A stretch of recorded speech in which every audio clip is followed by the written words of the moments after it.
Hello, everyone. Welcome to BHBA's NFT week, continuation thereof. This panel is entitled NFTs, What Are They? What Are They Not?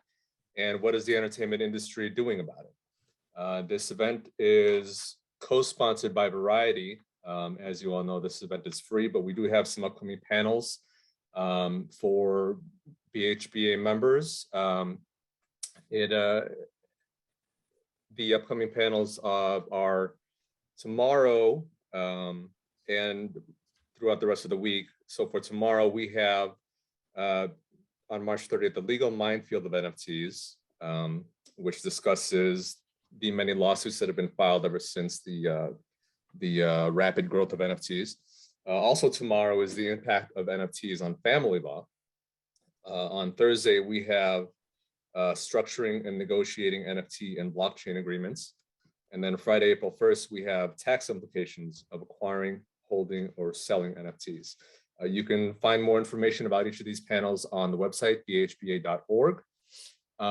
Just as a housekeeping matter for those who are here for CLEs, you will receive your MCLE certificate shortly after the program. Your certificate will also be stored in BHBA Plus, our members only community. So please take a moment to complete the survey that is with your certificate. And now we'll go into the program. So first I want to introduce our panelists today, and we're very thankful for having each of them. First is Irene Lee. Irene is a partner at Russ, August, and Kabat, where she focuses her practice on all aspects of intellectual property, including patent, trademark, copyright, trade secret, and right of publicity. Irene helps clients navigate through the issues surrounding creating, acquiring, securing, protecting, defending, enforcing, licensing, and monetizing their rights in various forms of intellectual property worldwide, and counsels them on risk management. We also have today Gavin Bridge, who is a senior media analyst at Variety Intelligent Platform, also known as VIP+. Gavin is considered an industry expert in several topics, including how NFTs are being used in entertainment. He frequently writes about NFTs for VIP Plus's daily commentary, hosts VIP Plus's NFT Plus webinar series, and speaks at industry events like NFT NYC and Media Insights and Engagement on the topic. In addition to NFTs, Gavin covers the state of the TV industry, cord cutting, sports rights, AVOD, and FAST for VIP Plus. Last but not least is Jeff Monahan, who is the founder of Monahan Legal, based here in Los Angeles. I had the pleasure of first speaking with Jeff in 2018 when he was speaking about the legal issues surrounding blockchain and cryptocurrency. Jeff's practice spans across entertainment and business startups and has been actively involved in client matters in the crypto and NFT space. He's also an active member of the BHB Entertainment Law Section and my co-chair on this panel.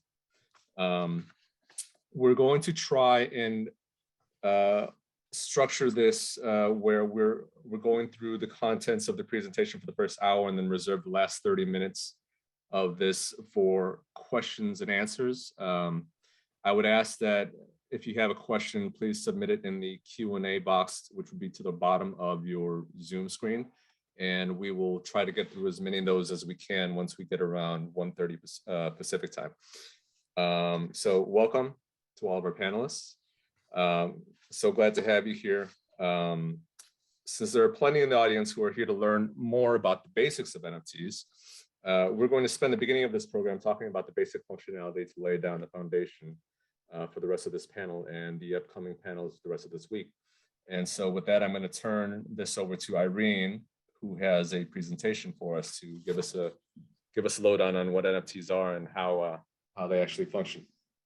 Sounds great. Thank you, John. And thank you for inviting me back. Good afternoon if you're in Pacific and East Coast area.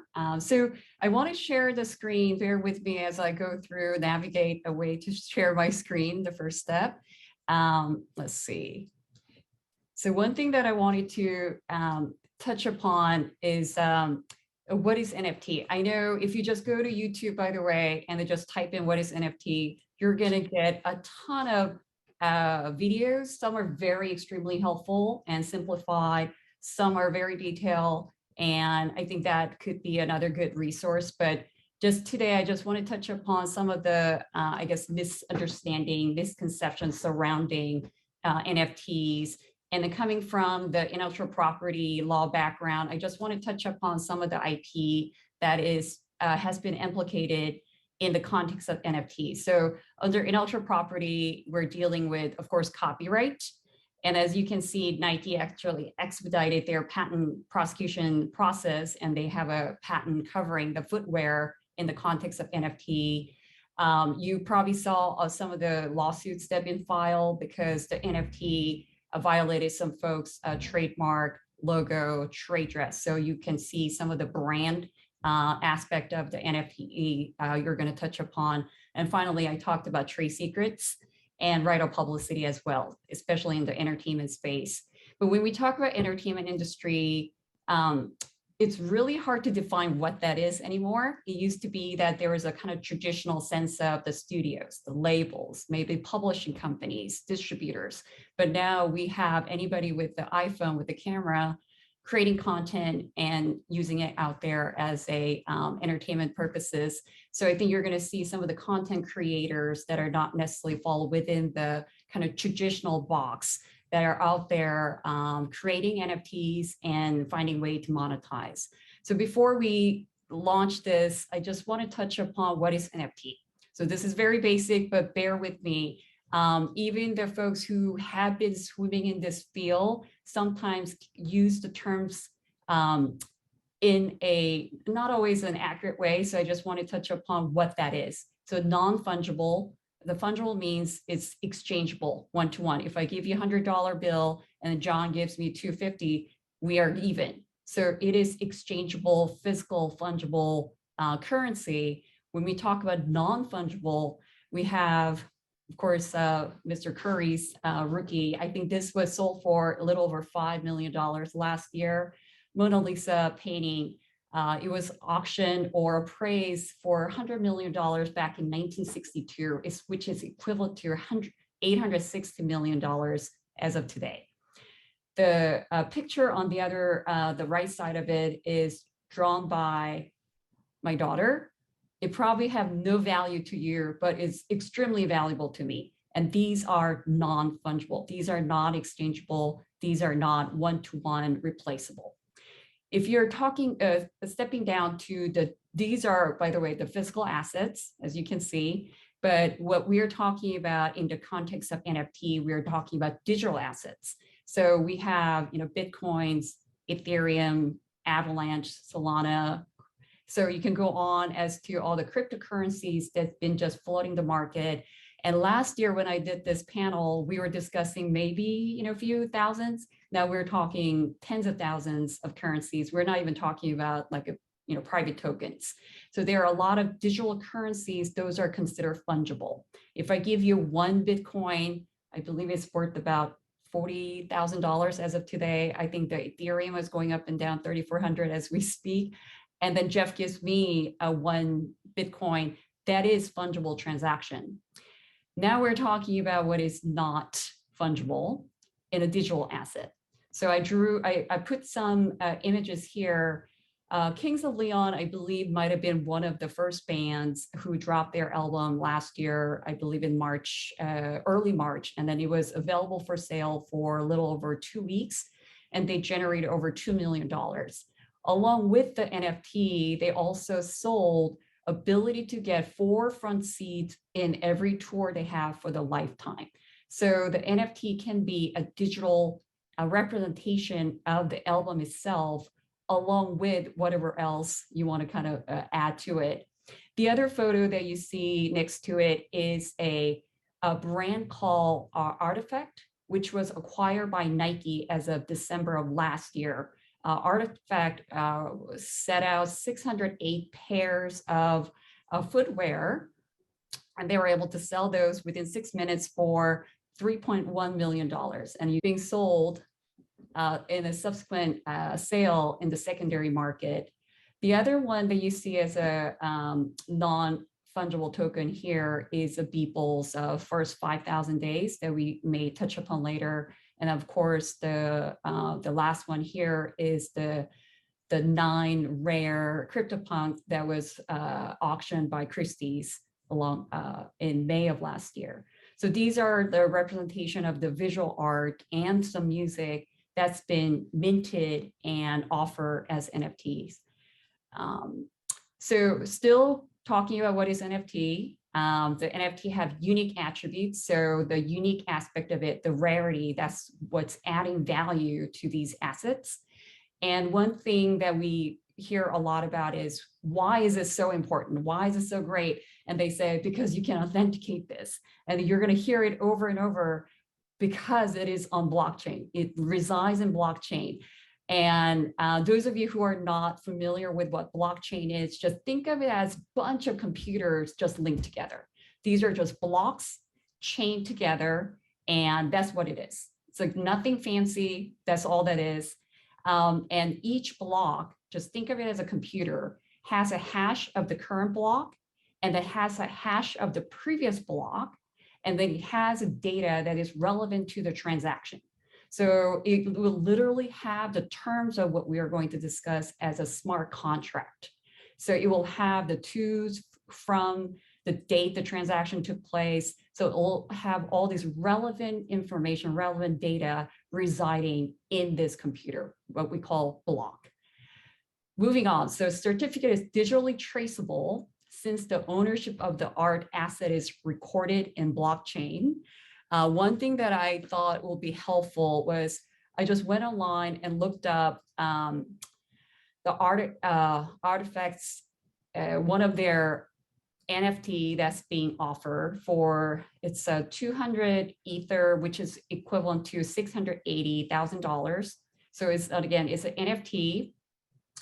Sometimes Artifact actually gives you NFT and it sends you actual physical sneakers, but I'm not sure about this one. So if you scroll down, you can see that there's a contract address. So if I click on it, it'll take me to the page where the contract is listed, and they will show you the transaction hash. And this is what we refer to as the hash, which is what we call kind of function as a fingerprint. And it identifies the block. It tells you the from, to, and the transaction fee. So that information, this type of information, is residing inside the blockchain. Let's see. Blockchain is a ledger, so that's what we call ledger. It's kind of the fancy Excel spreadsheet, but like fancier, and it's all hyperlinked. So you click on it, it takes you to the actual information that records the history and the life of the digital asset. All right, so we're still within the blockchain world. NFT transactions are conducted on blockchain. Hopefully it will be the last time I say this, but governed by smart contracts. So I do want to touch upon the smart contract after I finish this part. The blockchain consisting of the records called blocks that is used to record transaction across many computers. That's the key, many computers. And here we talked about decentralized. So the link that I showed you where it's a block chained together, let's just call that blockchain, that is not centralized. It's not managed or maintained by one central entity, one central organization. It is in fact distributed and through and considered as a digital ledger. So right now, this is the block, and it gets distributed to whoever expresses a desire to participate.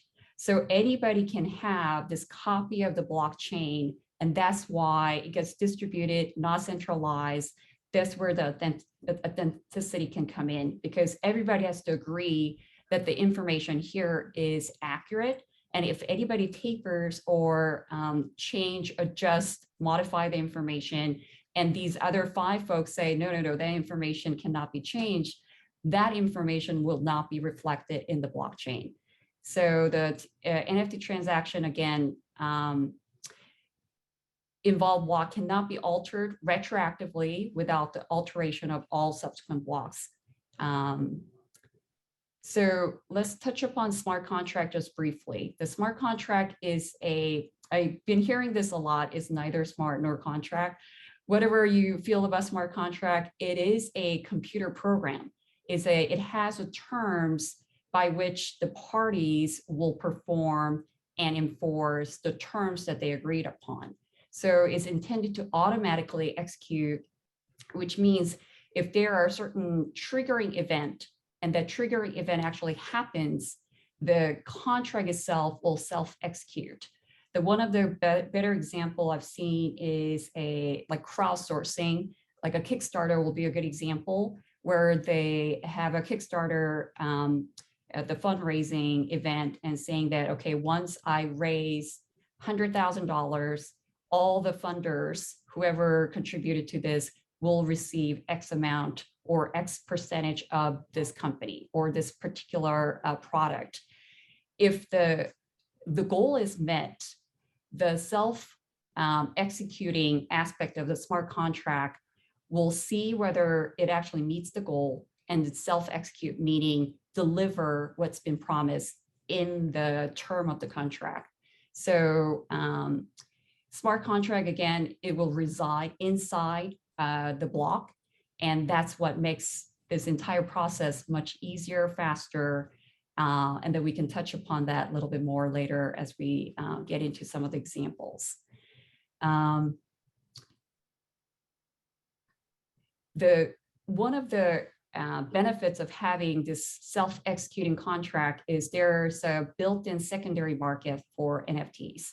So if you create an NFT and then you're the original licensor, you're the original seller, and then the person who purchased your NFT has a built-in secondary market upon which they can sell to subsequent buyers. And one of the examples we saw was, I think whether the artifact came up with the 608 sneakers, and they were able to sell those within 6 minutes. Promptly after the first sale, there were subsequent sales already happening within a few days. So you're going to see some of the very popular NFTs being sold on the secondary market. And a lot of times the platform on which those sales take place allow the original owner, you can call it the creator, to receive a percentage from the secondary sale, subsequent sales going forward. So the examples that we've seen, so Beeple is the person who created those the first 5,000 days. I think he started creating one JPEG visual art every day since 2007, and Christie's auctioned off the collage of this first 5,000 JPEG work for $69 million last year. Before he did that, he had 100 identical but limited NFTs, and he just offered those for $1 each. And the folks who purchased those as the first buyers, they were able to resell those almost immediately. And the Beeple is the one who's receiving 5% or 10%, depending on what this smart contract said. And it's literally hitting his digital wallet while he's sleeping or while he's creating another JPEG. So that's where the self-execution comes in. Some of the terms that you're going to see is a Dapper Labs will actually, they have a template license agreement that you can see on their website. Another example that we can talk about is the CryptoPunk. That was the fourth item that I listed under NFT, and where they had 10,000 unique digital characters launched back in June of 2017. And as you can imagine, once those were launched, they were resold repeatedly. And then depending on the rarity or unique nature of some of these CryptoPunks, their value fluctuates significantly. Secondary market, this is going to be my last slide. I have a picture of some of the artists they're still relevant, but they definitely had more prevalent and popular songs back in 70s, 80s, and 90s. Secondary market is equivalent to having these musicians receiving a percentage of the sales for their vinyl records. Just imagine them, they issue these records back in 70s, 80s, and 90s, and then still receiving certain percentage every time those records are sold. So with that background, I'll turn over to John, and we can have a little more in-depth discussions. Thanks for that, Irene. Just as a reminder for those who weren't able to join us at the very beginning, the PowerPoint slides are actually available via chat. There's a download link in there, so you should be able to access the slides. And this video will also be available on YouTube, on the BHBA YouTube channel later today. So if there's any part of this that you missed or you want to revisit, you'll have all the access that you need to be able to revisit it later. So just to touch upon a few things, Irene, that you raised, you had brought up that common phrase that a smart contract is neither smart nor a contract. So I just want to make sure that everyone who's hearing this for the first time is clear.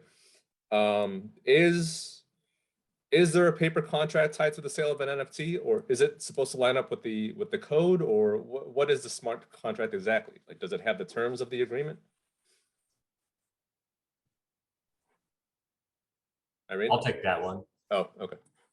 Were you asking Irene? No, it's fine. Doesn't matter. No, the but, agreement itself. So one of the things that we've seen is the code itself is there, but in addition to the code itself as a smart contract, I've seen some clients and some platforms too creating their own license agreement. So there's a platform, I believe it's going to launch in about a month or so. It's called Fundable. They will have the smart contract embedded, but in addition to that, they will have a separate license agreement. It's a digital form, but it's a license agreement kind of dictating the terms between the parties. So it is not just a identifying, hash from, the current block to the previous block and the timestamp, but you will actually have a terms. For example, is this an assignment? Are you granting some form of license for them to utilize, commercialize creative derivative works, or is this going to be some form of a exclusive license, non-exclusive license? Because one thing that we will touch upon is that the biggest misunderstanding is when you're purchasing NFT, because you're spending most of the time quite a bit of money, you have this idea that somehow you now acquire the underlying intellectual property as well. Unfortunately, that is not the case. I think that's why there are so many lawsuits that we see. Last year, when we did the presentation, we hadn't seen that many lawsuits. We knew that it was coming. It was just like waiting to happen. And then we've seen quite a bit.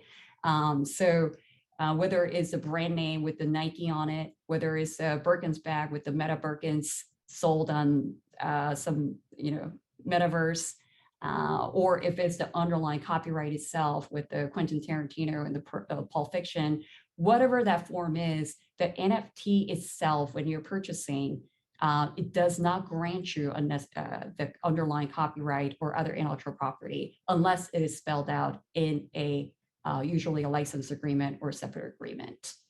Okay.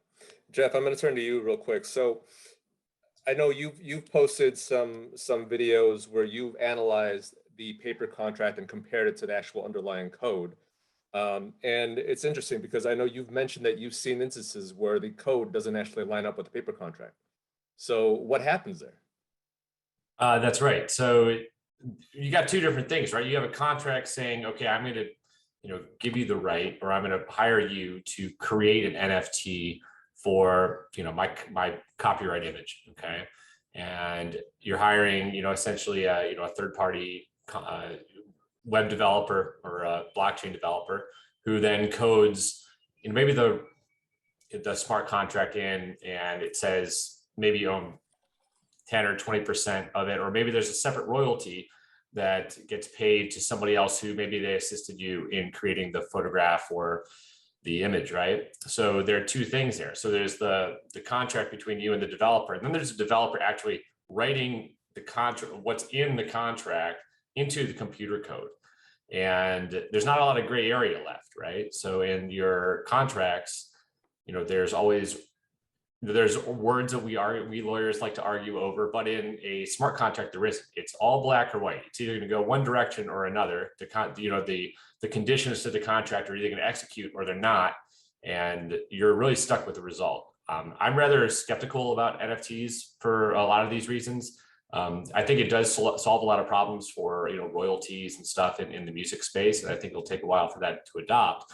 But you know, it's not always you know, rainbows and butterflies, because if there is a mistake in the code or in some of the popular NFT projects, even Bored Apes, for example, a friend of mine was looking into the underlying code, like the source code for the project, and there is an address that has the ability to create more Bored Apes if needed. Now, that might be a good thing, because imagine if somebody stole or somehow nefariously hacked in and took somebody's Bored Ape, or there was an issue on the platform, you know, OpenSea or something, that assigned it to the wrong person. Okay, well then maybe it'd be nice to have the ability to create an extra one. But I think most people would agree that that's not what they signed up for, and bad things can result of that. You know, we have a certain expectation about what these projects say based on what they say on their social media and their websites, but the underlying code doesn't always reflect what, you know, what words and claims and promises they make. I want to back up to something that you had just briefly mentioned. You said that with the NFT code, there was a place where you can go in and create a new one. Now, there's been this underlying concept that the blockchain itself is supposed to be a space where it's so secure because you can't just create new ones. Right. So if NFTs function differently, what are they? Are they centralized? Are they decentralized? How does it work, and how does it differ from cryptocurrency? Sure. So to create a smart contract, you are doing it on the Ethereum blockchain. So to do that, you have to have an address on the Ethereum blockchain, right? So think of it like your email address, just it's a lot harder to remember. And you know, you can make smart contracts that say multiple of these addresses have to sign off in order for, you know, to be able to take a certain action. Think about it like a corporate board, right? Like you could have one chairman of a one-person board, or maybe you have, you know, 7, 8, 10 or whatever, right? You can delegate more authority to more people and more voting rights, but if everything, you know, begins and ends with one person, then, you know, there's a lot of risk there, right?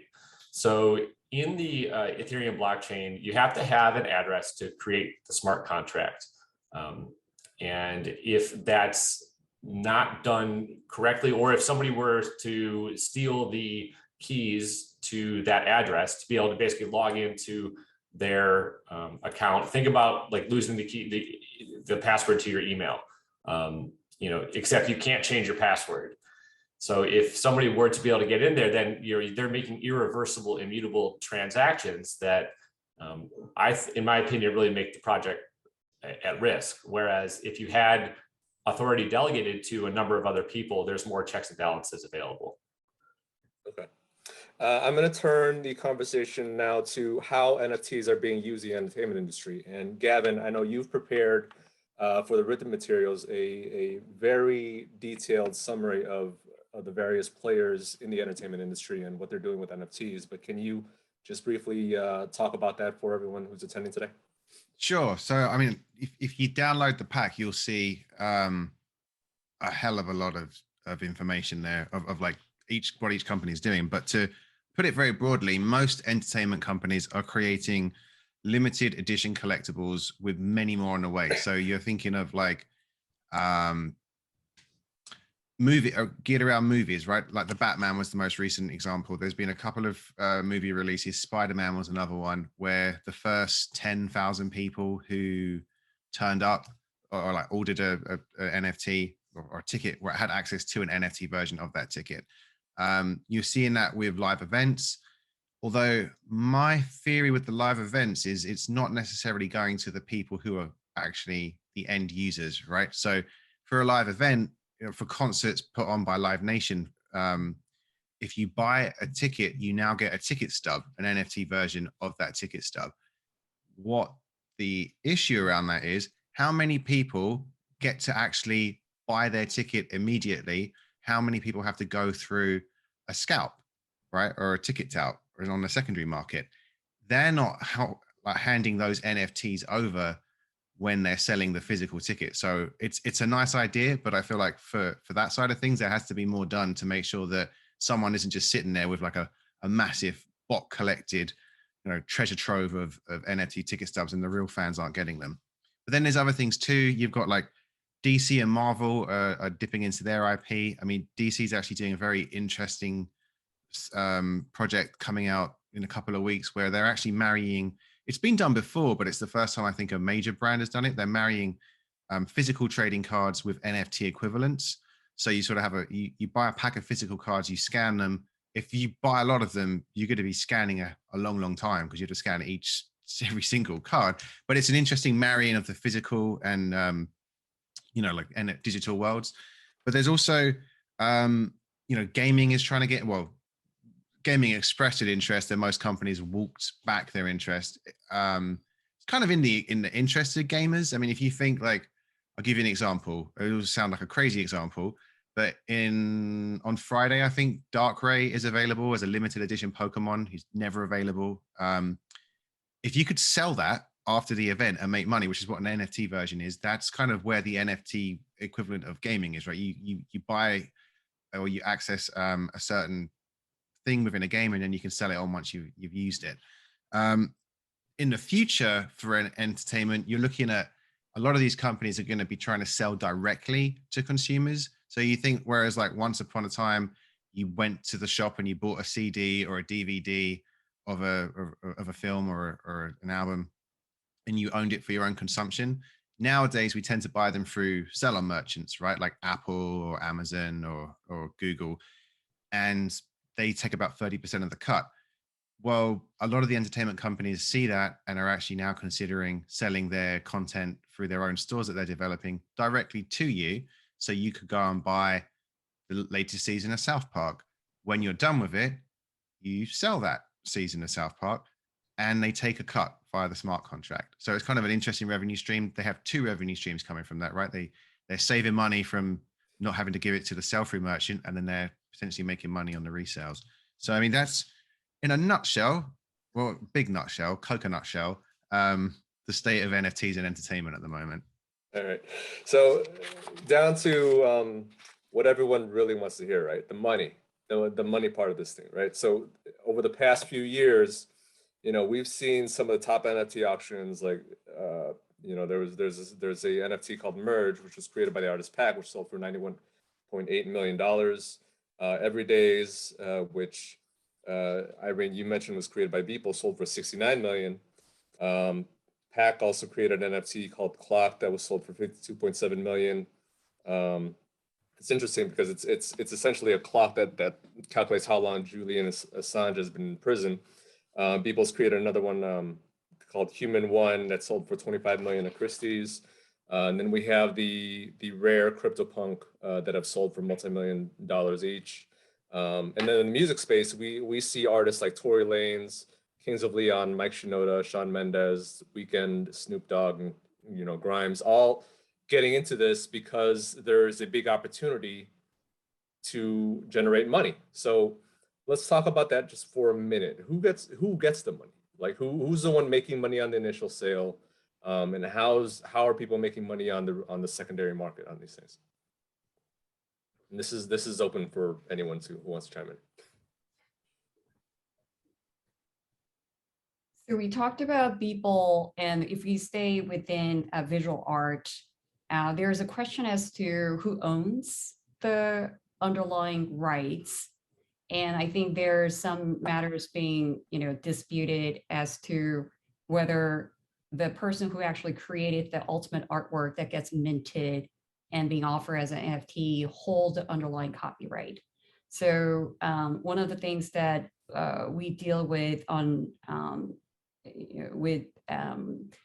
the context of representing some of the art creators who are thinking of offering some of their artwork as NFT is making sure that there are no issues as to the ownership interest. And there was even question as to just looking at some of the artwork that we've seen on, whether it's OpenSea or Rarible, we sometimes see it has or includes some of the art or the logo or somebody else's intellectual property. And there's a question as to whether the person who's offering this NFT actually owns the underlying IP rights. So when there is so that kind of deals with the kind of the underlying issue concerning who owns the intellectual property. Your question has to do with who gets the money.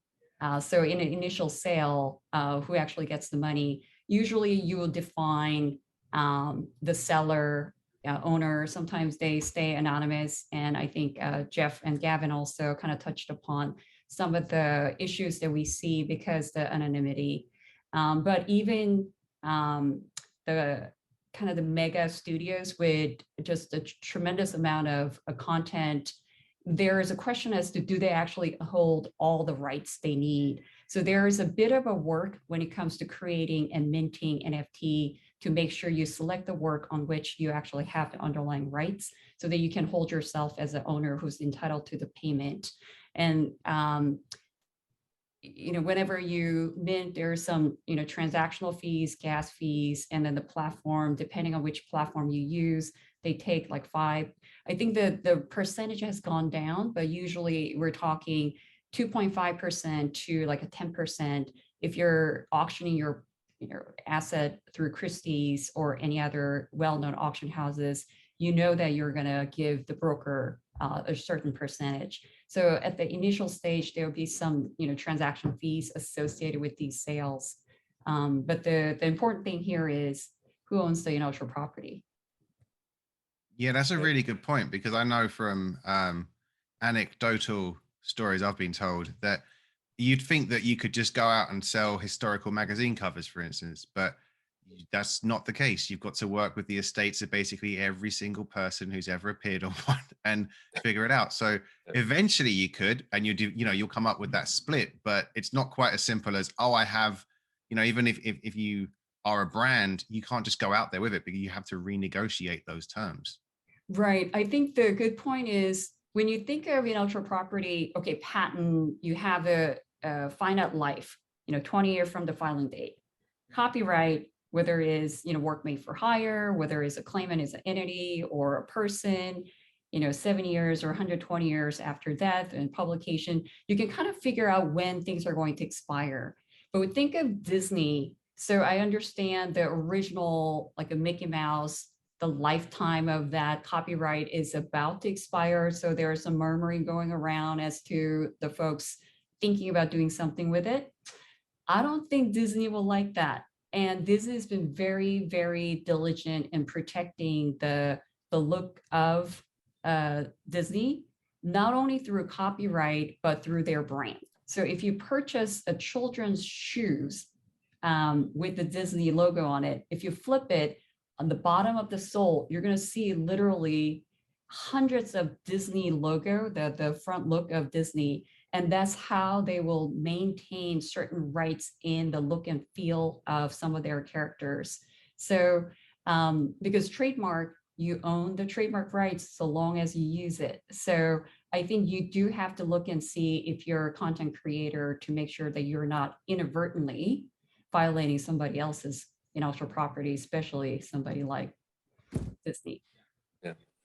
All right. So, there's these discussions about what rights are tied to NFTs. And I want to make sure that we're clear that there's a distinction between the NFT and the actual asset itself, right? When you're buying an NFT, you're buying a token, and the token is tied then to an asset, which is really what you're trying to acquire, right? Whether it's the image or the music or whatever else the digital assets might come in, or physical assets even. But the intellectual property rights are tied to the asset, not the NFT. Is that correct? Is that a fair explanation? Yeah, that's a fair explanation, right? So, there's an example of a few months ago, an NFT project raised, a few $1 million, and they bought this like a kind of artifact, like collector's item, like storyboard of like the book Dune. And they had this plan, okay, we're going to make a TV series out of it, and we're going to do all this and that, but they didn't understand that just buying a book, or a copy of a book, or a copy of this manuscript or a game or something, that doesn't give you the right to create derivative works out of it. So they really just kind of raised the money for nothing, and they had, they're left scrambling afterwards to figure out what to do with it. So,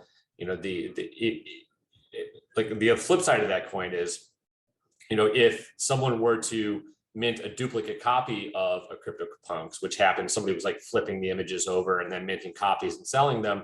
Okay, that's infringement because you're stealing the image and you're using it for profit. But that's the NFT, but the infringement's elsewhere. The infringement is where the actual artwork or the actual authorship is, not in the actual NFT. So you have to have those two things linked together properly, and that's where I really think that lawyers become involved, but also the developers who write the code. I think that's a very interesting kind of crossover that's required to make sure that all the legalities and the code are steel tight in those projects. Okay. So I want to discuss when someone, people on this panel are certainly interested, because I'm sure they're either representing people who want to create NFTs or want to sell and create NFTs on their own. How do they communicate to the buyers what rights they're selling with the NFT? And as a buyer, someone in the marketplace, how do I look up what rights I'm actually getting when I purchase the NFT? Look at the terms and conditions of the project website. So I know that's not something everybody's real excited to read, but I read them actually pretty frequently. And I've spent some time reading a lot of them in the different NFT projects. It seems to me a lot of, one of the first ones was CryptoKitties. And when I looked at the terms and conditions of Bored Apes and Mutant Apes and the other ape knockoffs, I noticed that like really a lot of the language was identical to CryptoKitties. So, I think there's a lot of borrowing language there. And it's interesting that there doesn't seem to me to be a lot of correlation between which of the most popular projects have their terms and conditions done properly and which ones actually are maybe less popular, but they have it done really well. But like, that's really the key there. Like, that's where you're saying, here's what you're actually buying. So look at the terms and conditions of the project website.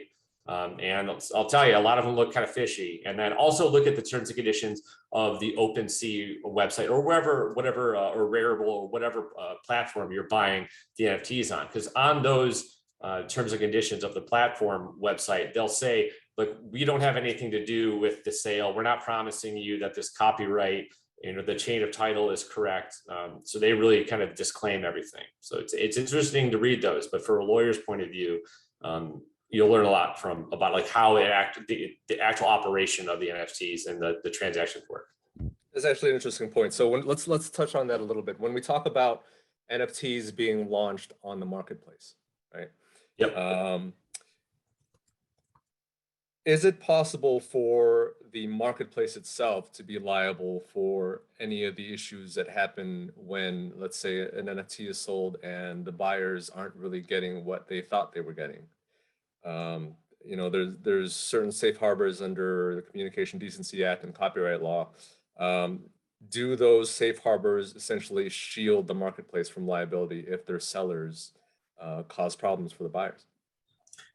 The platforms would definitely argue as such. I mean, their terms and conditions cover that. But, and like their point of view is that, we're not responsible for the content that's posted on our website. So, the Communications Act, it protects us just like any other website, like Facebook. Like if you put an image on Facebook that's copyright infringement, then or a clip of you try to post an entire movie right on Facebook, you're going to get hit for copyright infringement. And you're not going to be able to bring Facebook into that suit because of the way the Communications Act protects them. The same thing applies to OpenSea and Rarible and the other NFT platforms, because just like Facebook is protected as the platform, then it's the same as the NFT platforms. They're not going to be liable for the content that's posted by others. It's based on because of what the law says, and also what they double bag it in their terms and conditions. So let's say hypothetically someone wants to create an NFT and starts creating a bunch of pixelated images of famous musicians, right? Doesn't clear it with anybody. It just starts packaging and says, hey, I've got all these images. Here are 50 of the most popular R&B artists. You can get an NFT version of them. That's basically my own creation. I'm going to sell them on OpenSea. Does the marketplace OpenSea or anyone similar, do they have some kind of duty to make sure that these kind of transactions don't happen? And if they're not doing it, should they be policing the content that's sold on the marketplace? Gavin, Irene, do you want to chime in on that, or do you want me to? Jeff, you're Go the- for it, Jeff. That's not my expertise. So John, the question is, should the marketplaces be Essentially, should they be doing something to protect the people that are coming into the marketplace and buying stuff?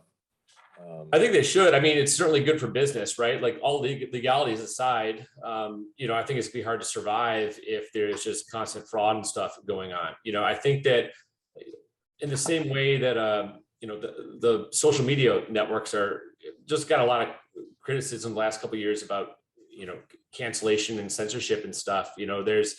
They're going to get brought into question asking, like, you guys clearly know that this is all going on here and you're not doing anything about it.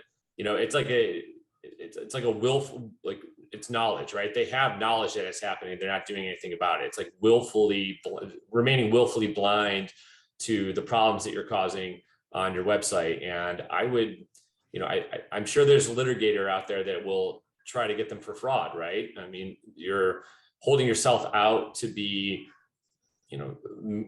mediating these transactions and being the middleman, but you're not doing your job at all, and you're allowing all this fraud and deceit to occur. If you have knowledge of that happening and you just really don't care, then I think there's a reasonable argument, at least, that those platforms should be liable for what occurs there. So I know that we're trying to cram a lot of content into a short amount of time. There's obviously the existing laws that are governing what happens with NFTs. Things that the SEC imposes regulations on. Copyright, trademark, intellectual property laws. All those things that are mainly U.S. laws, right? And to some extent, there's some treaties that'll kind of extend so that other countries reciprocate on those laws. But when you're selling an NFT, you're not selling just to the people in the U.S.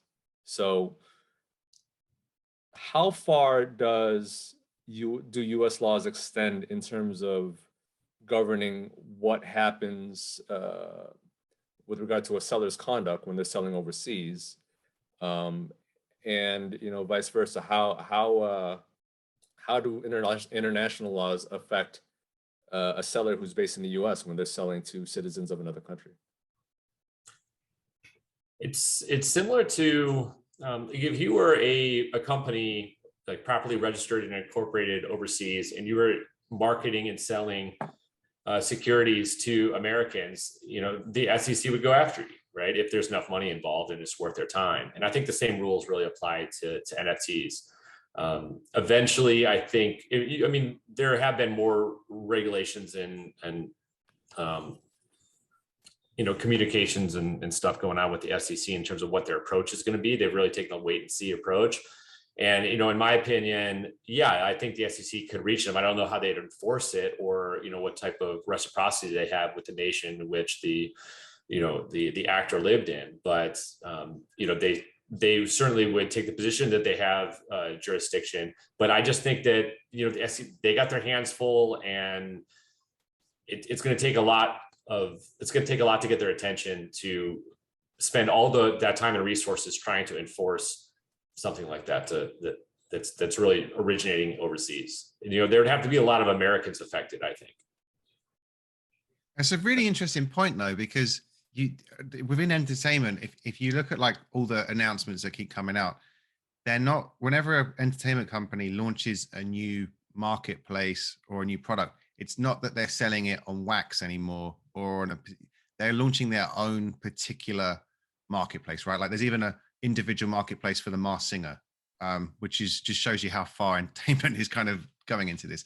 But I think that's regional blocking too, right? So it's to prevent someone outside of the US from being able to buy content that maybe is being licensed or they don't have the licenses for overseas, which I think with entertainment will probably see an massive expansion of miniature marketplaces almost because of that particular, you know, law with copyright and everything else, like the attempt to sort of lock it into a region and not trade it outside. Do we need a new set of laws that govern NFTs? I don't think so. You know, I think that I would hang my hat on the current set of laws, and you know, I really don't. I think that if anything that would come of it, I think they would have different policy documents that the SEC in terms of how they're going to approach it. Maybe that might be a little different than other types of securities or assets. Right. I agree with Jeff. I think we have enough law. I think it's the enforceability issue. And we touch upon the MCA and how to go about managing the behaviors of these marketplaces. I think I still trust in free market. I think these market platforms, they're smart enough to recognize that maintaining the integrity of their platform is so much more valuable. And I think some of the platforms are already implementing their own way to self kind of regulate what assets they're putting on their marketplace. The AI is already here. I think the Guardian link is the one that's already doing the AI implemented. So they're checking to see if there's a any type of a copy of the existing NFTs. And some of the platforms that we see coming up pretty soon, they are going to have kind of similar technology implemented. So, and it's not necessary that they want to take on this additional obligation to do this affirmative regulation on their own, but they have the technology to run and check and see whether the new asset that is being offered on their platform or applied to be offered on their platform is or is not authentic or is owned by the purported owner.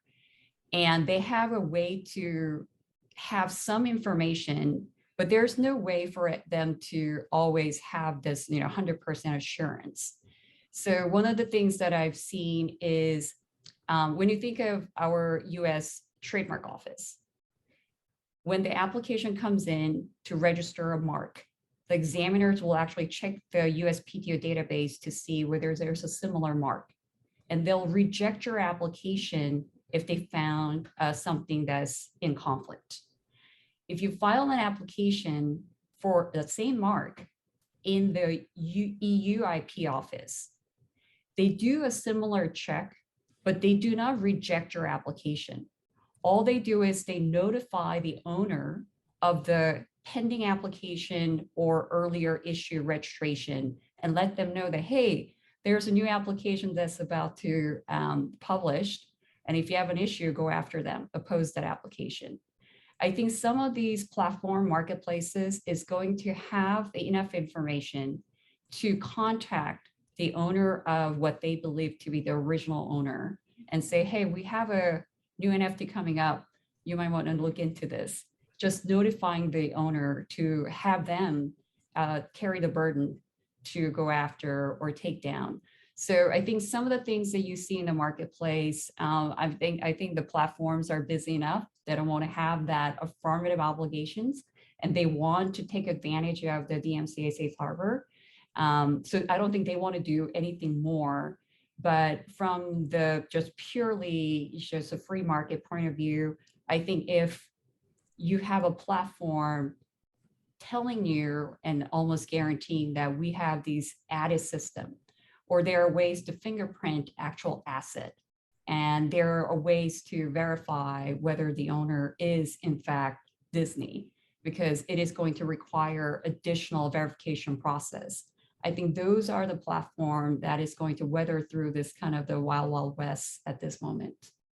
I do think that there might be a good use case for that pre-stage, right? Like before an NFT comes out. And I think that that market may change in the next couple of years as more and more entertainment companies and IP come in. Like there'll be fewer independent NFTs being created, but you sort of see at the moment those like almost fly by night ones, right? Where they're like oh, we got this great idea, fund us. And then, oh, thanks for the money. Oh, we're so sorry, we can't do it now. Bye. Like, and it's really difficult to claw that money back. And I think that there may be some, I don't know if it'd be an ombudsman or some sort of thing to sort of try and help people get their money back from those shady projects that are going on. But that could be an area, but that's sort of different to once an NFT is being created, right? It's Right. I think CXIP Labs is another one where when they're minting, they will have you file a copyright registration application.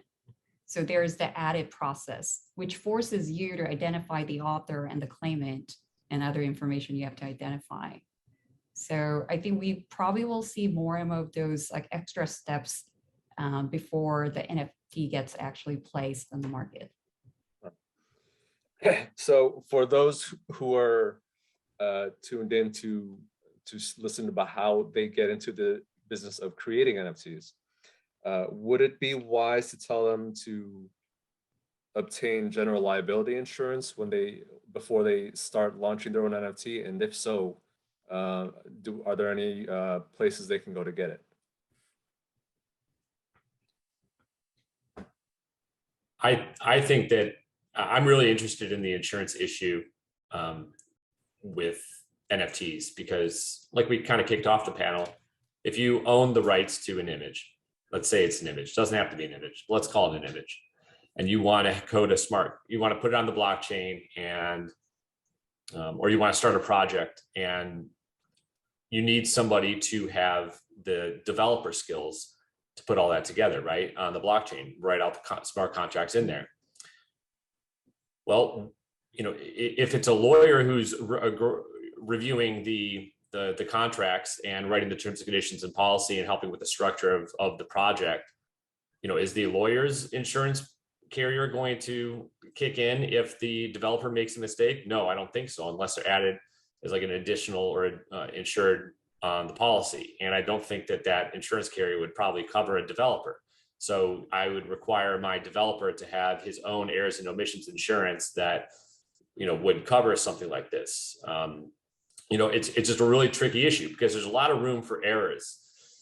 And I don't think that, especially since a lot of these projects, they're brand new, really, right? Like, so I don't think that insurance carriers are going to have enough information based on what you submit in the application to have like the background and the financials and the wherewithal to say, yeah, I'm comfortable issuing a policy to cover this person or this project or whatever. I really think that, I think there will be an industry that emerges for like, you know, NFT insurance almost. I'm curious about that. Okay. We do have quite a bit of questions now in the queue, so I'm going to try to get through as many of these as I can. Apologies if I don't get to your question. It looks like we do have about 39 questions here with about 32 minutes left to go on the panel. So let's just start rattling off and let's see how many we can get through. First one on top, there's no first sale doctrine as to digital files like MP3s, right? So buyer can transfer her title in the NFT to the original file, but not the file itself. Does anyone want to address that?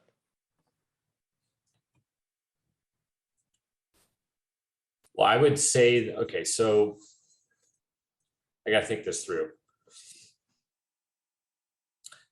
You know, the first sale doctrine applies to trademarks, right? I mean, it applies to a lot of things, but I think of it more in the trademark realm. Well, it would be applicable in the copyright context too, in that the creator of the copyright has the right of the first sale. Right. So as far as the buyer transferring title to the NFT, but I guess that would be a subsequent seller. I mean, you'd essentially be selling the NFT as in, you know, quote unquote, as is transaction, as I understand. The real issue with this though is that when a buyer buys a work that's protected by copyright and that work happens to be infringing, then when that buyer who bought the infringing work sells, that buyer is now contributorily liable for the copyright infringement. And I don't think there's been any cases to really address how that gets hashed out, right? Well, Because I like imagine if somebody's like duplicated a painting or a photograph and sold it, right? Like, I would think I wouldn't think that that second person, if they don't have knowledge that it's stolen goods, that they would be held liable. And the reason I think about trademarks is because I deal with Amazon a lot. There's a lot of trademark for sale stuff going on, but you're right. I mean, it's mostly about copyright. I think the argument you would make is that once it's created or attached to an NFT, that's like a separate, it's not, I don't think it's a separate copyright, but I think that's the argument you would make to say that this is that wasn't the first sale, this is the first sale. Yeah, I mean, that's a tough one. I mean, yeah. You know, I think the difficulty in answering some of these questions is just going to highlight just how wild this area of law is at this point. All right, let's try and pick and choose some more here. Michael Jordan released a limited amount of NFTs. I bought it on resale market. The description says it's limited edition and grants founding member benefits. Did I purchase the founding member rights? Jeff, I think this goes back to your comment earlier. Check the terms of service when you bought it, right? That's really the only way to answer that question is you have to check the terms of service by the developer to see exactly what you bought. right. Otherwise, you're back at that issue with the whole Dune book. I bought the book, but I guess it didn't come with the copyright when I paid $3 million for it, did it? Right. Okay, so let's see what else do we have here. This is more of a technical issue, and we'll see if anyone can answer this. Under what circumstance can the creators and their heirs, I assume they mean the creators of the copyrighted work, change the royalty rate sometime after the NFT is created? Is the code even changeable after it's sold on the market? The code on the blockchain? I think in the smart contract, right? Like Yeah. From Right. what I've spoken with like artists in the space, and I think it's set. That's their understanding of it. Yeah, that you can't change it. I mean, you might have something in there that says, you know, this contract, if this contract doesn't trigger or execute in a year, then, you know, the rights revert. You could do like a reversion or something like that and then like redo it. But once it's on the blockchain, you're not changing it. Yeah. So if you end up being the next Picasso, right, you can't suddenly be like, oh, it's 50% now. Haha. Like it's Right. it's Right. stuck. So you better get it right the first time. You get one shot. Like, that actually brings up an interesting issue. So if somebody like the coder messes up the code so that it doesn't line up with the paper contract, there's no way to fix it after the fact. nope. Wow.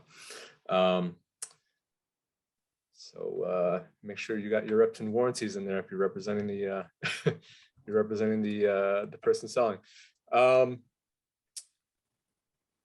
Have any of the entertainment guilds weighed in on NFTs? For example, does SAG, DGA, or WGA consider it a film clip from a TV series or movie if it's sold as an NFT, a residual that ultimately becomes due to talent? And if so, what type? I don't know if I've heard any of them address this issue. Have any of you? No, but it's a really good question because it definitely is another minefield that you're going to get into, especially if you start, if you start getting smart contract revenues from resales too of content, then are you legally entitled to sort of have to give some of that up to the artists? That's going to be that's not going to happen right away, but give it like 2 or 3 years and someone's going to really get their teeth into that one. Right. I mean, I could tell. Nowadays, this is something that everybody's going to include and spell out and call out in the agreements going forward, especially after what happened with, you know, Quentin Tarantino.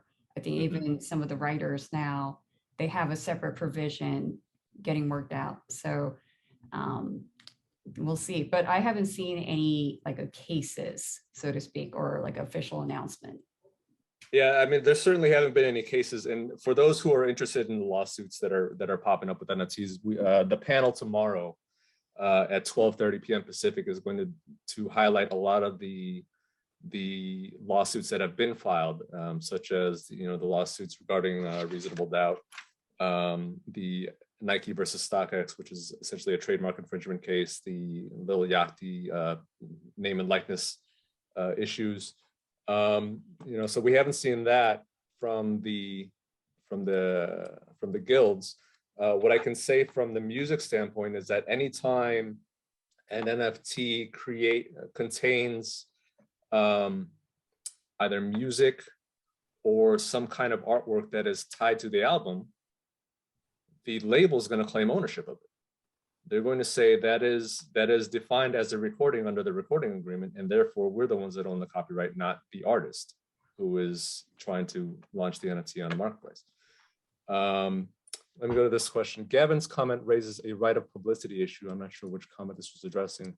In addition to the copyright, et cetera issues, isn't selling an NFT using a person's image like a sale of image merchandise implicating right of publicity and Lanham Act issues? Yes. I think that's a pretty straightforward answer. It is, and we've seen, with the Lil Yachty case, exactly what happens when you try to put Lil Yachty on an NFT and sell it without his permission. You get sued. As certainly Lanham Act issues when you're trying to launch the NFT and tying the artist's image as though they're subscribing to the sale of it or being part of the sale. You're creating a false designation of origin. So there's certainly Lanham Act issues that would arise there. Let's go to this other question. In pre-NFT era copyright license agreements that generally grant the right to make derivative works, is there an argument that NFTs could not have been contemplated previously and hence would not be included in the general grant of rights? I think that depends on what your clause says, right? Like in this universe and any other universe, like how broad is that assignment clause? Because is the metaverse another universe? I would think that, it's clearly that they're saying that, if you're using words like that, all these planets in the world and everything in the universe, I think that's pretty clear that they're saying you get everything. So I think if that's in the contract, it makes it a lot more difficult to argue. If it's not, then I think that there might be an argument there, but that's a really tough case to make, as I understand it. Right. So that's why you see the provision, just piggyback on Jeff, foreseen, unforeseen, contemplated, uncontemplated, inexistent, in future development. So that's where the metaverse will come in. Just looking at the pure number of trademarks file with the word metaverse in there, you see what happened after Facebook came out and changed its name to Meta. The number just skyrocketed toward the end of 2021. So I could see that nowadays that is more than ever relevant. So bouncing back to the question about the guilds, there's a comment in here that says SAG-AFTRA is addressing this with regard to NFTs and has specifically covered NFT content. So if the information is publicly available, hopefully it'll be easy enough for us to find. But I just want to make sure that the listeners saw that. It sounds like SAG-AFTRA is addressing the issues about NFTs and how to deal with it as far as the guilds are concerned.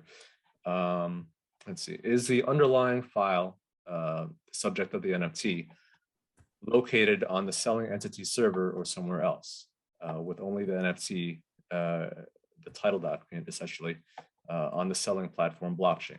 That's more of a technical question, but I think we've addressed that the NFT and the asset that's being sold to it really are separate things, right? And the NFT is pointing to the asset. Right. So that's why the problem we're having with DMCA is even if you notice and do a takedown, that doesn't necessarily remove the actual work that you want taken down in the internet. So you may send a notice takedown to OpenSea. OpenSea takes it down, is gone from that platform, but there's no guarantee that it's going to stay down and it's not going to pop up in Rarible the next day. Here's a question that that kind of jumps through a few different legal hurdles for copyright. What about generative NFTs created by AI, not humans? In the US, currently, you can't get a copyright in something created by AI. Is that going to continue being the case, and should that be addressed? I kind of do. I'm actually, as bearish as I am on NFTs, I actually follow a lot of generative artists, and I'm actually kind of passionate about it. I can get kind of nerdy about my enthusiasm for those artists. I really think their algorithmic kind of approach to creating art is really really interesting. I think that if I were the artist, I would maybe I would argue that I might not make it public that it isn't something that I created. But I think it's a trouble because I do think that it's a genuine work of authorship. I mean, they set all of the wheels in motion to create, those images, even though they may look similar. Each one is very uniquely different.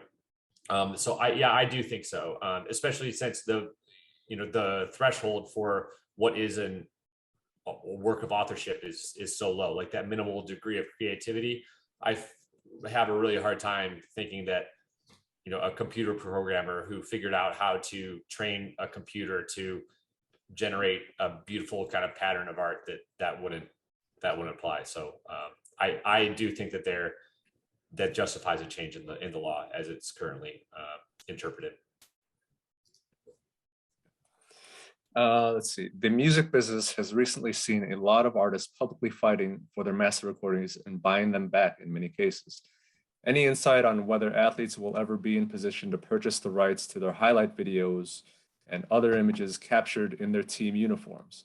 Or will the sports leagues always hold on to those rights even for retired players? Retired athletes are missing out on a lot of NFT opportunities without that IP and associated rights. I don't deal a lot in the sports space, unfortunately, but I would guess that the rights are tied somehow with the guild agreements within each of the respective professions, right? Because it's got to be collectively bargained. Yeah. Yeah, the people who probably won't get that are like Olympic athletes or something like that. But if you're talking about the NFL, NBA, those guys, they'll eventually bargain for those, I imagine. All right, let's see. How much due diligence would be expected prior to offering an NFT, let's say by OpenSea? Well, I think currently there's almost no due diligence expected, but I think that should change. I think that, you need to look at, you'd want to prove chain of title of like the original work, right? And then you want to make sure that the rights are properly conveyed and licensed to OpenSea. And you want to make sure that the project website is properly saying, what you can and can't do with, the NFTs. So those are really the three spots you have to look. But so think about it like a traditional chain of title check, okay? But then there's a couple extra steps with what the project website says in terms of what you're conveying when you sell, the NFT or whatever copyright or trademark is associated with it, and then what the marketplace actually offers. I mean, the marketplaces are easy. That's an easy one because they're going to say we don't have anything to do with it. But it's important to look and read through those. But think about like standard chain of title, and then really make sure that those project website are correct. And also don't forget like the other stuff that's on those websites. They might make a bunch of promises publicly, right? If you're making public promises about what your project does or can do or what it will do, you're making promises. Not only are you making maybe promises about expected financial returns and stuff like that, but if you're on social media and you're tweeting out a bunch of stuff about how great your project is and all this stuff it can do, and on your project website it says all the same stuff, but then your terms and conditions don't match, you have an FTC issue, right? You are lying to the public in terms of you're falsely advertising what your project does, and that's a big problem. And I think the FTC would take notice of that and pursue people. All right. Is it possible to execute on a judgment attaching royalties from a song or other vehicle to continue for a period of time rather than for one time only? So I think the answer to that is that yes, but you're going to have to do it with traditional fiat currency and not whatever the royalties are paid on on the blockchain. So you have to figure out where those royalties are, who owns them, and then determine the value of them or at the time based on what exchange and what cryptocurrency they're currently held on, and what the value of the dollar is and everything. So yeah, I think in that sense there's not a huge difference in terms of traditional litigation. You're still pursuing somebody for money. How do you protect artists from companies like Getty Images if they get into NFTs? I think that's going to deal really with the agreement between Getty Images and the artist when that photograph is sold to Getty Images, right? It's going to be a question of did Getty Images buy all the rights into the copyright and perpetuity for all formats now known here and after devised. Are there anything else that might be at issue there? Yeah, well, John, I would just say that for more in-depth answers on those deal points, I think that the panel later this week will have more information. That's true. If anybody out there is like looking on like actual deal points, like, oh, what should I put in a contract, or how do I protect my client? Like, we're kind of doing more nuts and bolts and basics here. But the panels later this week are really going to dig into the details on what people are seeing in those contracts and how they're negotiated. That's true. That you're absolutely correct. I believe the panel on the 31st is going to start actually getting into some of the provisions on what you should or should not negotiate for in an NFT deal. Let's see.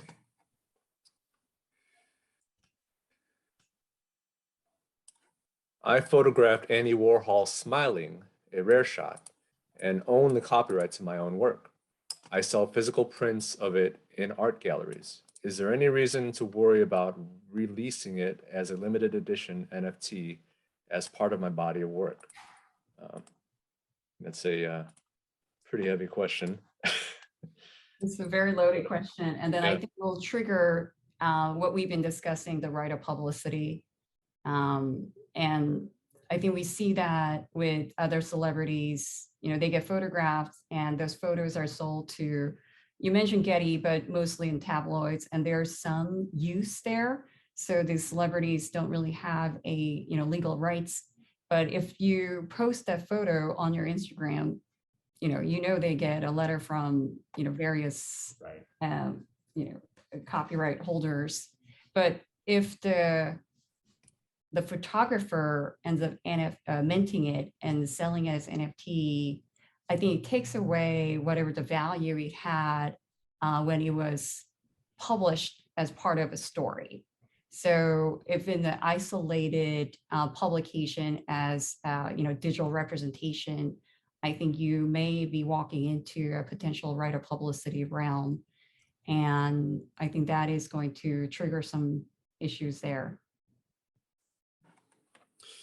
I'm gonna float this question to the panel. I don't know if the panelists know enough about security interests, but let's try.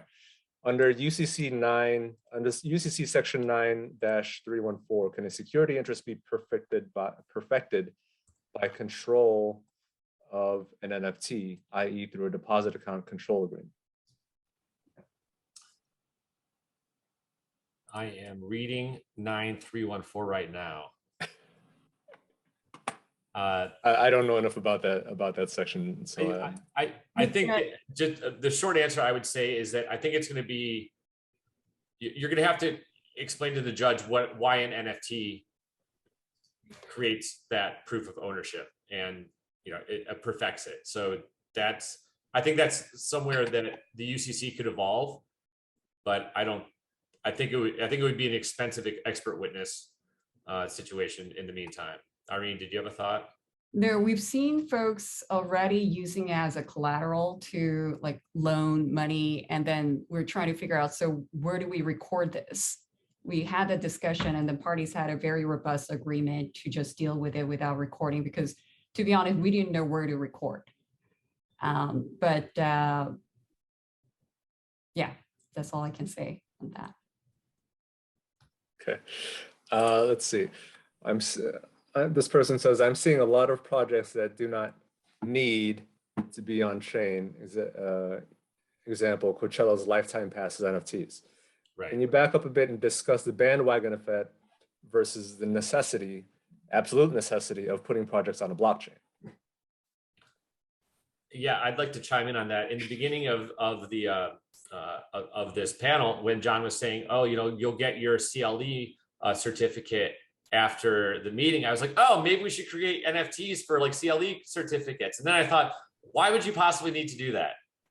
So I think that there is definitely a lot of that, right? Like, does this really need to be an NFT? Like, in my opinion, I don't think the NFTs solve as many problems as people expect them to, but I do think that if and when the metaverse takes off, that they'll be really useful there. I have a feeling with climate change and the sensibilities of the younger generation and how adamant they are, passionate on that topic, that give it a couple of years, and when everything's moved onto proof of stake, there'll be a big push for collectibles because they reduce shipping costs, they reduce packaging costs. It'll be a couple of years, but I think you'll suddenly see this maybe in 2 or 3 years' time, a big push from younger people who are like, I don't want the earth destroyed for me anymore, to kind of go more digital. It's an interesting take, Gavin. I like that. I know that's why I'm the reporter. I know in our prior discussions before we had this panel, we were talking about the future of NFTs and where it might actually end up having a more practical use. And I think one of the things that we had discussed was the importance of NFTs in the upcoming metaverse space, right? Because for now, cryptocurrency and metaverse and NFTs seem to be the only way to actually sell a digital file where you actually lose possession of it after you sell it. And so translating that concept into the metaverse, now you have these concept of selling digital condominiums in the metaverse. You can buy this condo that's on the virtual lakeside or whatever the case may be. And people are actually, throwing a lot of money into that and buying into that kind of thing. That seems to be one of the issues where I see NFT as an, quote unquote necessity, because it actually adds functionality to a digital space that otherwise you wouldn't have. Because if we're just talking about the Beeple's NFTs, right? Irene, you were just showing us pictures of that earlier, right? It doesn't mean that when you buy the NFT, you're the only one that can see it. You can literally rip a copy of it and then post it on the internet. I did it. Right, you did it. And I know when, who was it? I think it was Mike Shinoda, when he released his music as NFTs, he even tweeted, the NFT isn't the song. The NFT contains the song. You can rip the audio and video off. So there is a lot of discussion about, whether or not people are just throwing NFT to make it, sexier, right? I think, Jeff, we were talking about like why are NFTs so popular when their cryptocurrencies weren't nearly as popular as Right. they were, just because we're throwing the word NFT on it. Now all of a sudden everyone wants in. Right. It's easier to wrap your mind around, right? For the layperson. Like when I've tried to explain Bitcoin to like 1 million people and Ethereum to 1 million people, and you have to explain it differently to every person. It's really, really difficult to grasp. But when you see an image and you say, this is like proof of ownership, I just think it's easier for people to wrap their minds around. That's the best I can get. You see that in some of the data I put in the report, because we asked risk tolerance, like how risky is an investment in an NFT? How risky is it investment in crypto? And crypto is deemed much more risky. part of that, I guess, nowadays is being met by the fact that some NFTs you could just buy with a credit card, right? You don't even need to buy crypto to purchase something on some of the different marketplaces, which also helps to make it much more accessible. But yeah, there's just this, people view crypto as much more complex which is ironic because they're both on the same platform and technology. Right. Yeah. Here's a tricky copyright question. For US copyrights, and I'm assuming that this is in regards to when an NFT is sold with the copyright, shouldn't the termination rights under section 203 and 304 apply to NFTs? The answer is yes. The question is, how do you actually enforce that? Right? How do you terminate the sale of an NFT? Well, you can, and you'll see that, there's a bunch of news stories about there. Like, I'm going to butcher this, but there was some issues on OpenSea a month or two ago where, what had happened is people had listed something for bids a while back, and then they withdrew their offer, to sell it on the marketplace, and for whatever reason, it didn't register, or it was still dormant on OpenSea, and some people bots figured it out and went in and just bought it on OpenSea. So they had not offered it for sale, right? So there's no contract. They rescinded their offer to sell the art. OpenSea didn't do it correctly. It was transferred based on what it looks like on OpenSea.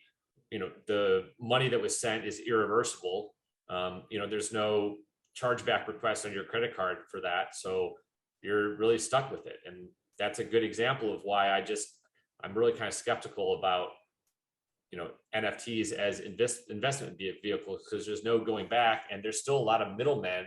Like, the whole point of blockchain was supposed to be that there's no middleman, there's trustless. We don't need to trust a website. We don't need to trust anybody to clear the transfer of this artwork for the exchange of money. But now you see, each of these exchanges they're really off the chain. So I'm just not so big on it. I think, Jeff, the example you gave shows how OpenSea has the exact perfect name. Right. It is just like the 1700s out there. Let's see. I'm trying to weed through these questions. It seems like there's a lot of comments on here, and that's understandable because we disabled the chat box. So hold on one second. I'm going to try and find some more questions for the panel to get through. Let's see.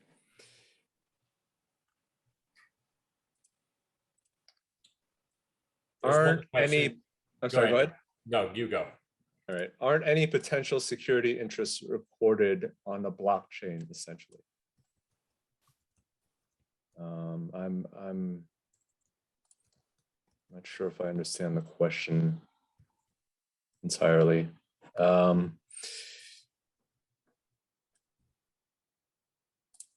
Let's see. Here's a more of a non-legal question. Does the blockchain do more to create global warming than most things at the moment? Loaded question, but there is data out there. I haven't read the studies and really dug into it. I'm sure people would debate it, but there's stuff out there saying that the Bitcoin and Ethereum, these mining operations, they spend more money than every country on the globe except for a dozen or something. So yeah, I calculated it before for a sustainability webinar I did, and it was Ethereum. Dogecoin was included, but it basically amounted to nothing. So Ethereum and Bitcoin used more electricity last year than UK did. So it's that's why they're moving away. Ethereum's moving to proof of stake later this year, right? So but Bitcoin, if it remains, is still going to be a tremendous user of consumer of electricity. So definitely, it doesn't help with what's happening. The one thing I want to say though about proof of stake, and Gavin, if you have a thought on this, I'd love to hear it, is that I feel like proof of stake really it removes the incentive for the miners to confirm the transactions.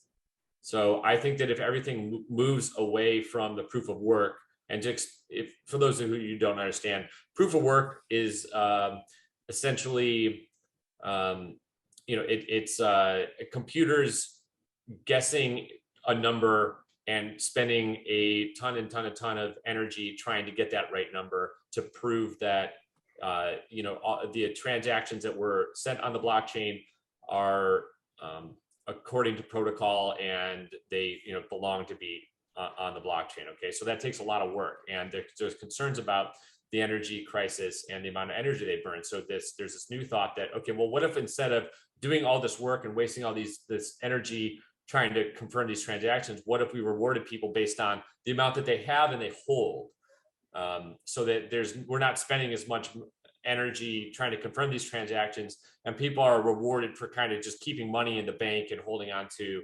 the amount on the blockchain. But the problem there is that if you do that, then nobody's confirming the transactions anymore. So I think that I'm concerned that proof of stake, again, like the alternative option where you're not guessing numbers and trying to confirm transactions as much. Well, how are we going to know what the transactions are if there isn't an incentive placed in front to confirm them? So I'm a little skeptical on proof of stake for that reason, but please chime in. No, it's a fair point. And I mean, I think proof of stake has another issue where now it's a lot harder with proof of work, right? To mine yourself a coin, whereas before it was a lot easier, but you still could.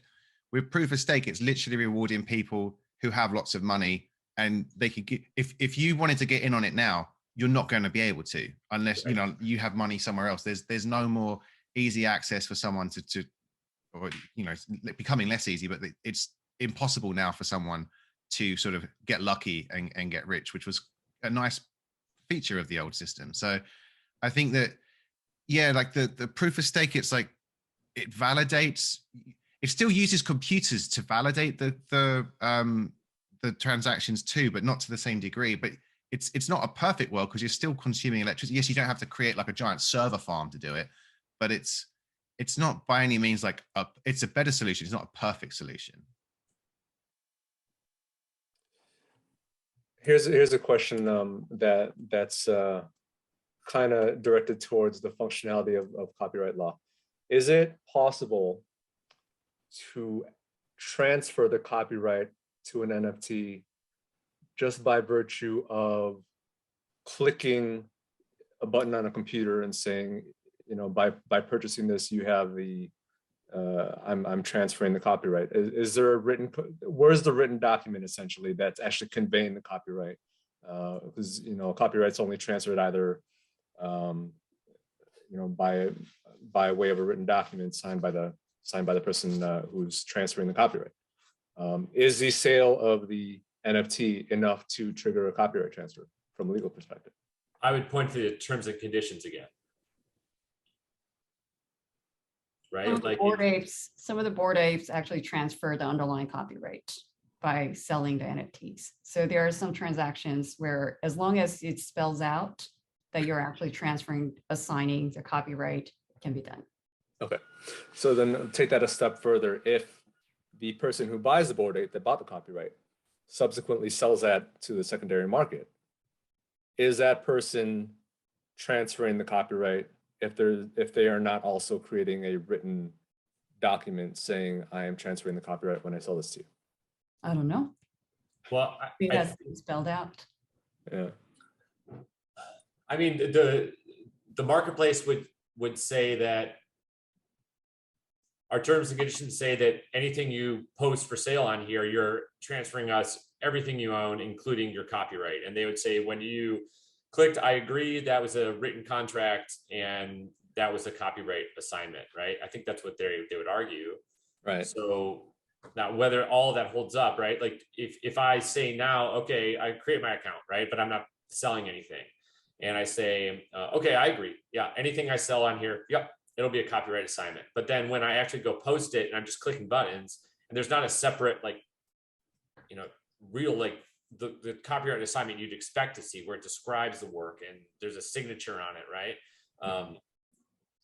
I do think that gets a little murky, but I mean, there's no way for a website to contain terms of service that every subsequent seller is going to transfer their copyright as well, right? There's a standing issue there, I believe, like that the marketplace can't speak for the subsequent sellers.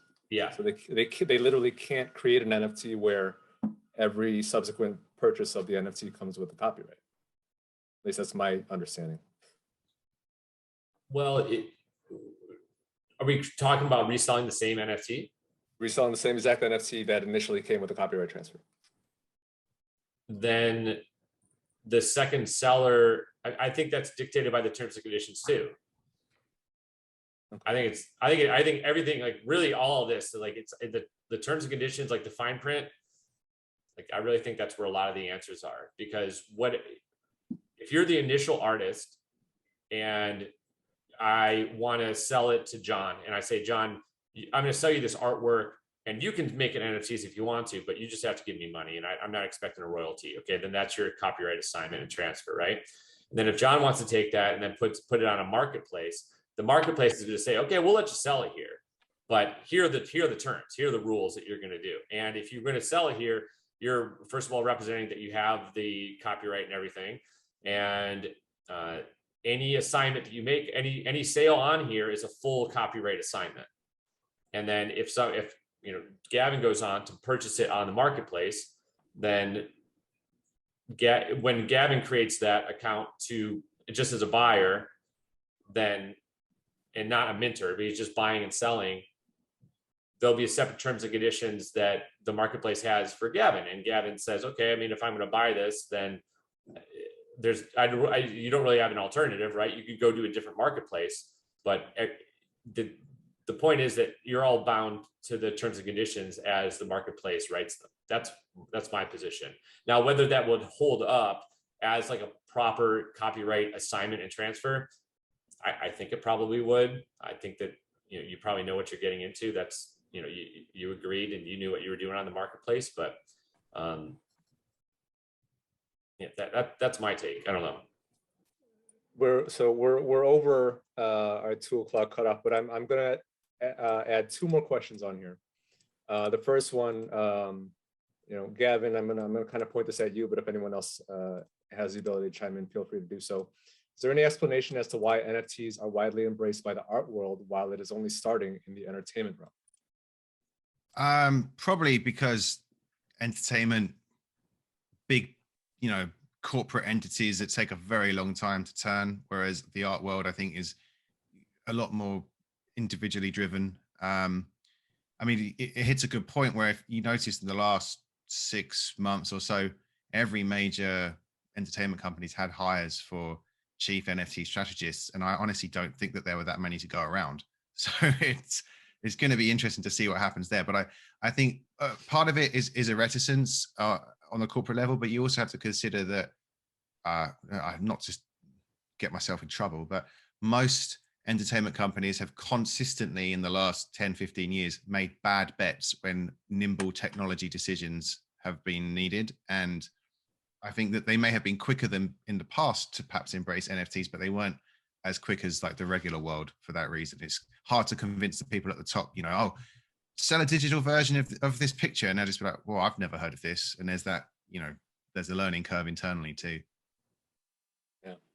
I mean, there's clearly a learning curve even within the legal community here. So, you know, that's why we're putting on these programs to try and get everyone else caught up to speed with what everyone's talking about here. That's a fair point too, as well. Actually, the legal side, they may have really wanted to investigate that as well. So give them and just to add on that, I mean, in the music industry, you know, you have managers, you have record labels, you have performing rights, or sorry, you know, the rights organizations, the you know, it's just there are a lot of you know, parties and middlemen that are kind of keeping everything, you know, in stable. And I just think it's going to take a long time for that to kind of jar loose. So I think that's a reason that it hasn't been adopted in the music industry, because you don't have that as much in the art in industry. Yeah. Okay. So final question then. Do any of the panels here have NFTs? And if so, which one did you buy? I do not, but I do have a couple NFT clients that do kind of like the generative, like artwork and kind of seamless loops, but it's not, I don't really believe in the still images. I think that it's not enough. It's not artistic enough for me. Like it's not enough to look at. So no, I'm not an NFT owner yet, but I've thought about throwing a few bucks at it to support some artists. Yeah. I've received one as a gift. I've been sent a couple, but I was researching stuff, so I bought some of the Panini ones, and I got lucky. I got a rookie card for Mac Jones, serial numbered 1. So if he wins the Super Bowl, I am in luck. There you So, go. Nice. It still feels like pin collecting to me, so I haven't thrown any money at it, but we'll see.